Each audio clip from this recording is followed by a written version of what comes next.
Hey everybody, my name is Booksy. I'm a animator who lives in America in Texas, and I figured out the fractal pattern um, on the backs of other people, on giants. And obviously, this is not something that I'm going to take sole credit for. I don't, you know, want my name attached to it per se. I just want to know, I want the community to know what's going on, and I want to explain it as best I can. So this is going to be my stab at it. Again, doing this on the backs of giants. Okay, I got into the fractal stuff, the cycle theory, like a month ago, and I knew that Astro was doing it, and I listened to guys like Dave, Marino, and I don't know if that's how you say his name, but that's kind of where I got started. And I'd been in AMC for a while. I bought back in during this run back here, kind of over here somewhere. And I really wasn't looking for the patterns until more recently. And then I saw something that just kind of caught my eye, and I posted about it in the Discord, Dave's Discord. We have a cycle theory thing. And yeah, I just saw that this right here looked really odd to me. There was a step down followed by consolidation into a head and shoulders. And then I saw the same thing happening right here where you had this step down, consolidation, head and shoulders. And when you're in the middle of like a fractal pattern, you can't see it because you really have to see it complete. And by that point, you're already past it, right? And so I think I know some people were like, well, no, this is just an ABC correction, and I didn't really get a lot of replies. So I was like, all right, well, maybe it's nothing. But then when I saw the head and shoulder pattern, because I called it like right around here, and then when I saw the shoulder pattern completing, I was like, no way, it has to be the same. And thankfully, I had some other people in the Discord confirm that. So then I noticed that this whole section, this little weird looking U-shaped run looked the same. And I started looking at what the similarities, and I posted about it on Twitter a couple of days ago or a day ago, and I thought this is kind of where it stopped, right? Because if you look at this at first, you're like, no, that's not the same as this. And I know that with fractal theory, a lot of people were going over, or with fractals, a lot of people were going over to this section. And I'm sorry about my scaling. I have it scaled this way so we can better see what I'm talking about. I don't want to mess with these values. But basically, people were talking about this big dip here, and they were flipping it upside down and saying those match this right here. But that's not actually the case. What really happened is that this is the same as this. And so what I'm going to do is kind of explain, starting with this one, because this is the cleanest looking one. And this should be a good baseline for everybody because it's just really clear. So basically, I will explain this as quickly as I can. And then I'll talk about this smaller one that we're currently in, probably last. But I'll go back in time and then just start showing you why I think the others are there. And it's pretty obvious once you kind of see it and you understand what's going on. So first, the cycle starts kind of right here. This is just where I chose to start it. We don't know for certain, but I did find that this particular blue triangle goes all the way back. So maybe I just got lucky.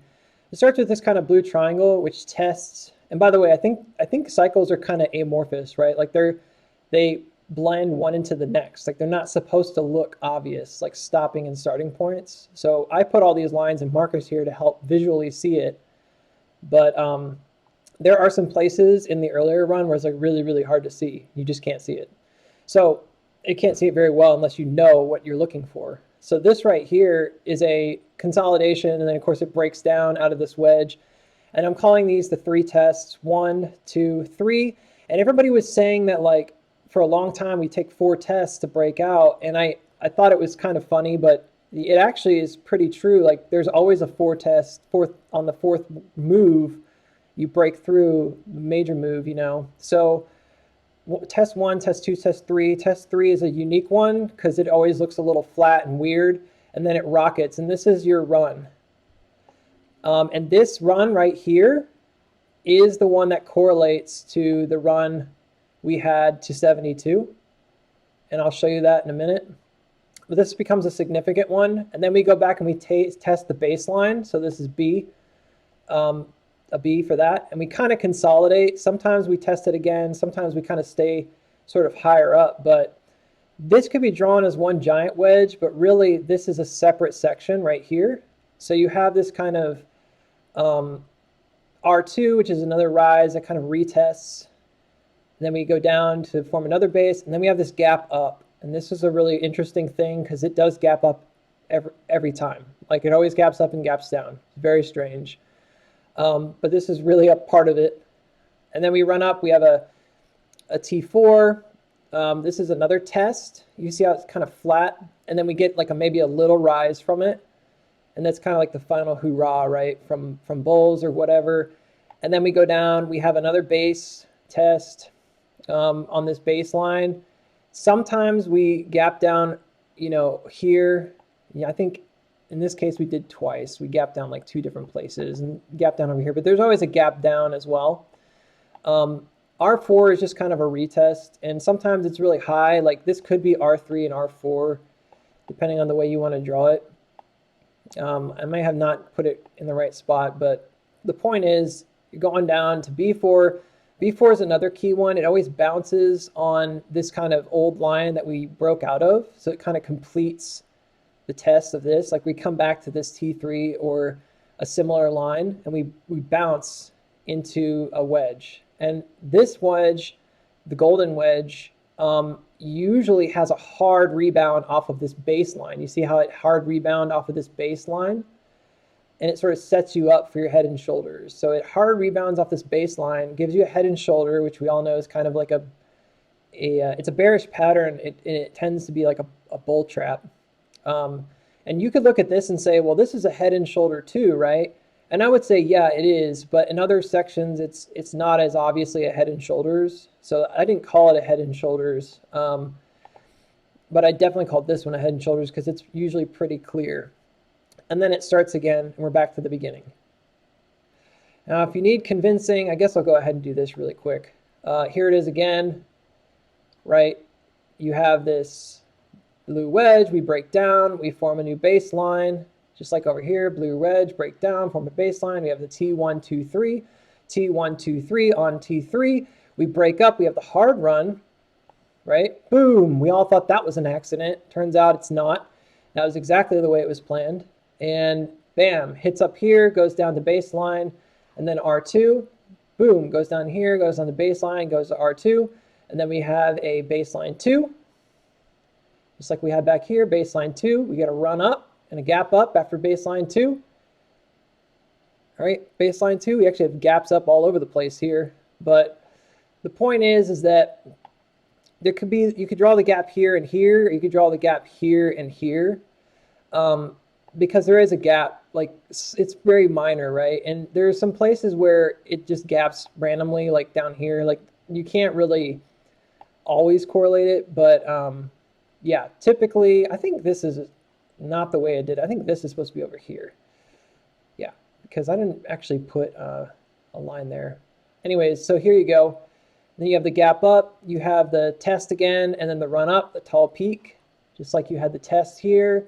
T4, run up, peak, little bounce, looks like a little goofy looking top there, kind of does the same thing. R4, there's the gap down. So after R4, you have the gap down.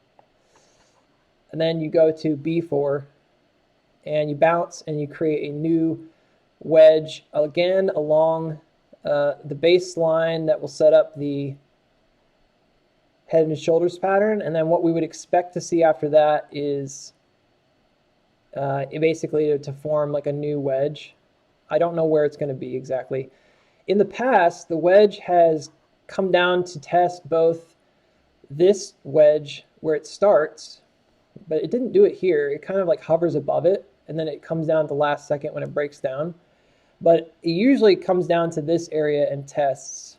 So if we were looking at that here, that would be here, here, and here. And interestingly, they gave us a nice little wick to touch. So I think it's going to come down to right here, 39.56, and maybe we'll start seeing the wedge kind of curl up, or just kind of maybe it'll be a big fat wedge. Like, I don't really know. Sometimes you can see here there's a little bounce before it, and if you go back a little further, sometimes there's a little bit of action before the wedge starts. It's not perfectly consistent. So this right here, this little bounce right here, could be nothing. All right. It could be nothing, and this could really be the formation of the wedge right here that's going to happen, and I'm very confident that's going to happen. Or it could be that the wedge is kind of going down, right? I don't know. We'll find out. I think most of the time it's always come down to test, and that typically is where it starts. So that's what I'm going to assume. All right, let's go back. So this one, these two look really obviously the same. Like if you were looking at these two different charts, you can definitely see the big giant patterns, like they're more obvious. This one does not look really obviously the same, but it is the same. And once you see it, you'll understand. So let's start at the beginning. You have the blue triangle. This is the blue triangle right here. It's in an odd spot, and instead of breaking down, it breaks up, and it tests these upper lines here. Nevertheless, the bottom of that baseline does line up. If you look at the T, see the bottoms? The bottom of the T targets lines up with the next wedge. The bottom of the T targets lines up with the next wedge. So here's the T3 test. Remember I said it was always kind of weird and flat? There it is. And then we rocket, and the rocket is R1. And then we have B1, which is kind of like the sell-off, the reaction. So again, rocket, R1, B1, sell-off reaction. We go to R2, all right? And R2 typically forms like a little bit of a, wedge right here. You see that? I didn't draw it, but we could have drawn it. And there it is. You can see R2. It's a little crazy. Maybe you could draw it like this, and you could say like this is actually the whole thing is like R2. It doesn't really make any difference to me. I don't really care. If we want to do that, we can say that. This is in the past now, but basically this wedge forms. Then we have a drop to B2, and then a gap up. All right, drop to B2, and then our gap up. See it? And then we're going to have some rattling around, right? We're going to have the tests from T4 to R3 to R4. And these look really dramatic. See these swings? But I actually think that if you look at this action right here, this up, down, up, down, up, up, down, up, down, up, okay? And really, B3 should be, where did I put B3? I don't know why I put B3 where I did. I think it was supposed to be like right there, right before T4.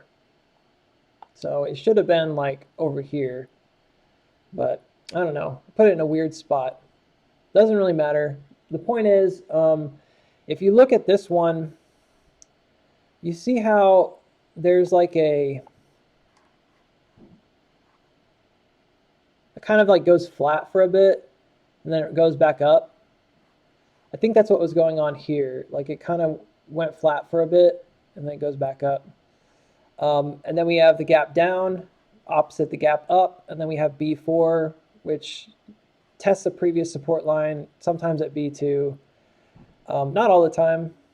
I think that if you wanted to do it like that, you'd have to go like this probably. Something like that.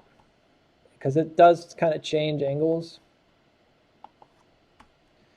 But, you know, big picture here, this is what really gave it away to me, was this kind of like these swooping motions, right? On this other one, you don't see it as much on this one. You see R2 to R3, R2 to R3, because these three right here are just like crammed together in this first move.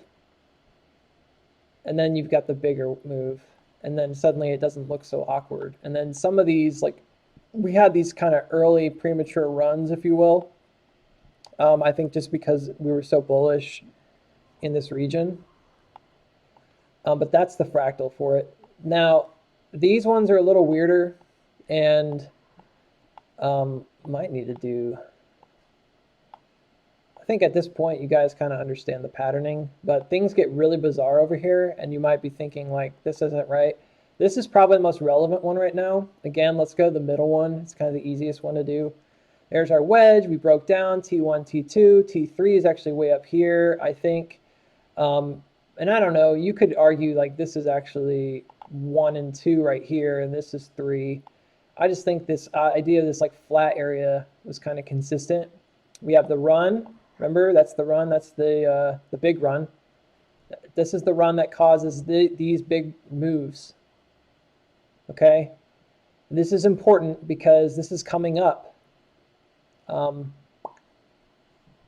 I believe it's coming up on the, like, we're basically talking about this right here, this section right here is like where we're going into right now.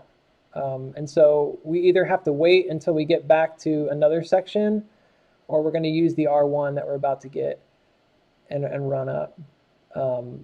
So that's a big deal. This is the run up. I'm telling you, like, this is the run up that happened here. This is the run up that happened here. So base 1, base 2, we go to R2, we get a little wedge. There's the gap up. There's T4. We get this weird little flat bottom looking thing. Then we have R3, B3, R4. So in this case, I put B3 over here. Again, I don't think it matters too much, the B3s. I probably moved these around so much that some of them are a little off. But B4, we come down, we bounce, we go into the triangle. You sound like I'm repeating myself because this is what's happened every time. In this case, we had an inverse head and shoulders. So the purpose of this is to test this line. And then we usually go like this, where we'll come up and get a little bull trap going, and then we drop down below the line. In this case, we dropped below the line to begin with, and we actually had an inverse head and shoulders, followed by the blue wedge, right into our T-tests. And oddly, the T-tests were kind of positioned weirdly. So everybody was looking at this as like, oh, we broke down right here. This is super significant. And I agree it was, maybe to the naked eye, but to the algorithm, it didn't care. It had some other direction in mind. And I've talked about what I think is going on with these algorithmic directions, pointing, like all these are pointing to some place in the future on average. But I don't think it cared that much that it broke down. I think if it did it on purpose, it was just to generate this. Now this one, very, very similar, all the same.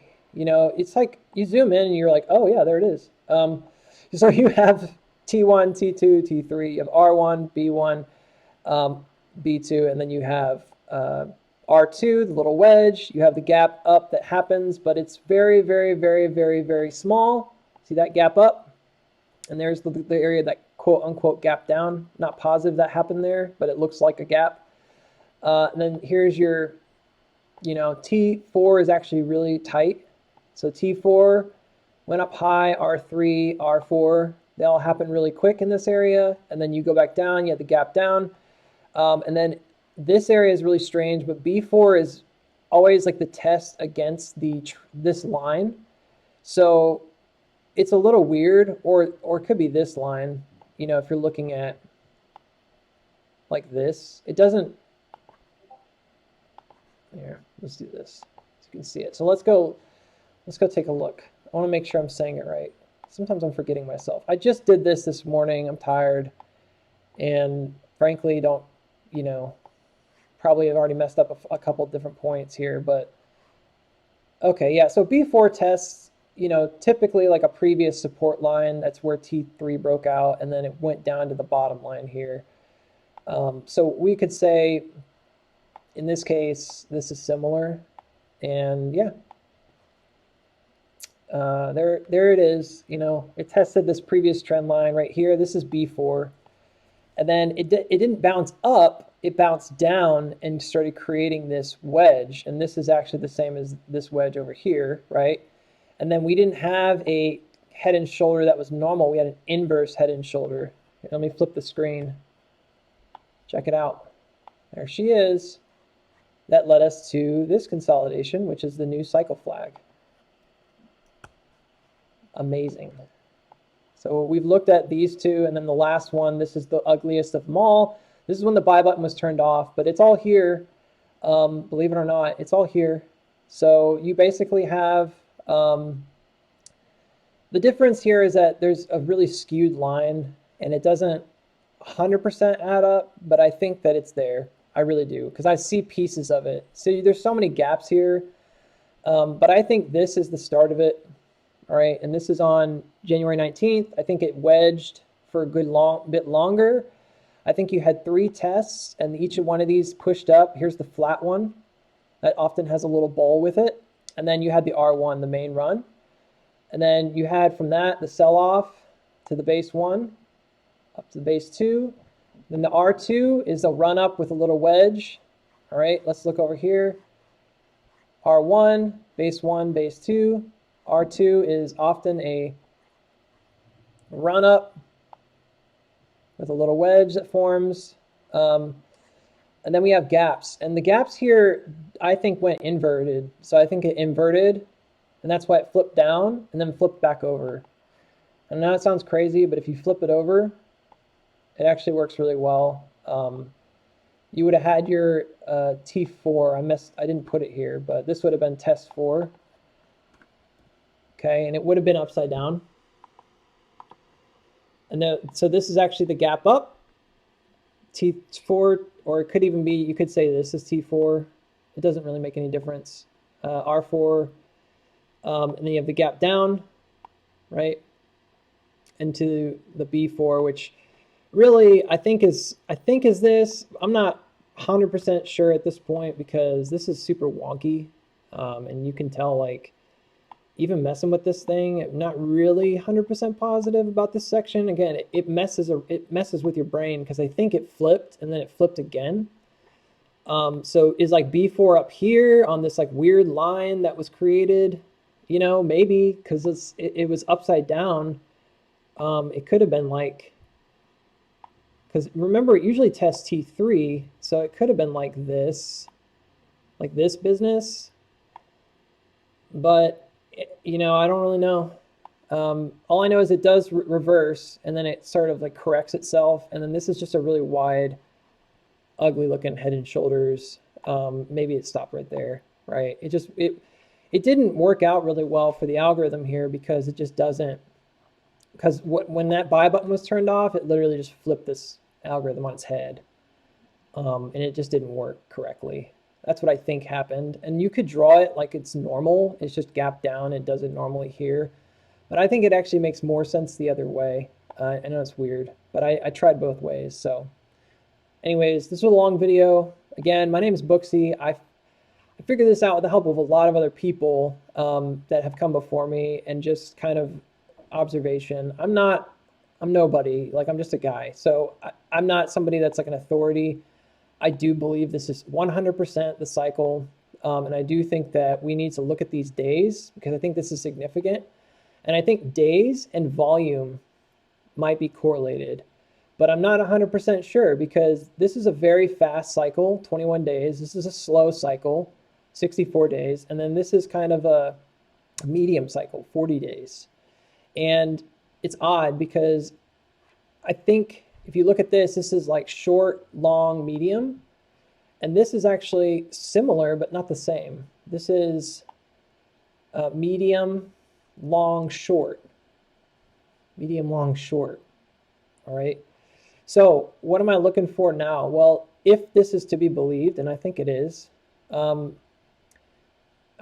be believed, I'm not so sure that we need this head and shoulders where it was previously. The head and shoulders is what gave us our run, right?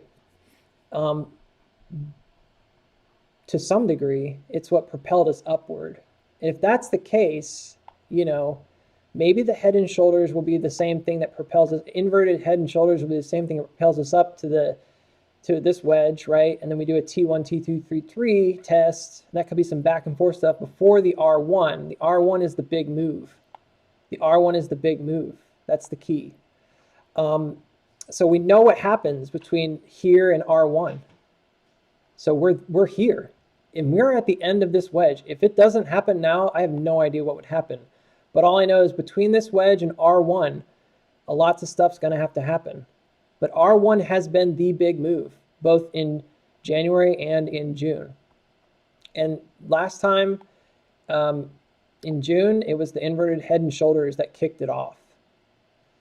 In January, it just started with this. There might have been an inverted head and shoulders. I hadn't gone back any further, but it started with this. So I don't think we're just going to bounce and start with this today and run all the way up to R1. It doesn't make a lot of sense. What would make more sense would be to run through this whole cycle again, maybe very quickly, maybe upside down or something, right? Or not upside down, but maybe like this is at 3 times the speed. Maybe it's 3 times the speed again. And it happens over the course of a few days. Now, if we start noticing that the cycle is going like way slower, then we would have to like just take it with a grain of salt and be like, maybe we're just going to walk up. Maybe we're not going to see a huge run, you know? And I think a lot of that has to do with volume, what happens with the volume over the next few days. But I kind of envision this just being like faster, and getting to this point is just like, you know, we basically will see a drop here. We kind of already saw it, didn't we? I called this out, and I'm not trying to brag. I'm just saying, like, I'm kind of glad it's working out a little bit, because if this is the case, then we'll see this turn around, be a flat Friday, right? And then we'll start testing, and then maybe we'll run. Maybe these tests will look. Maybe this first R1 is what we need to get over, right? Get over this. And then maybe we do this business, and then we end up going up to B4 and this, and maybe this happens at like 52, right? I put that on 52, but it could be above it, you know? Maybe that's what propels us over, you know? We go to 52, boom, we hit that 64, which would be the drop, and then we do this little business, and then we go boom, and then we hit another little snag, maybe at 72 or something, and then we just run. Like, I don't know. I would love that. Anyways, hope you guys enjoyed it. Later. Thanks for listening. I mean, I don't know. I'm not a YouTuber.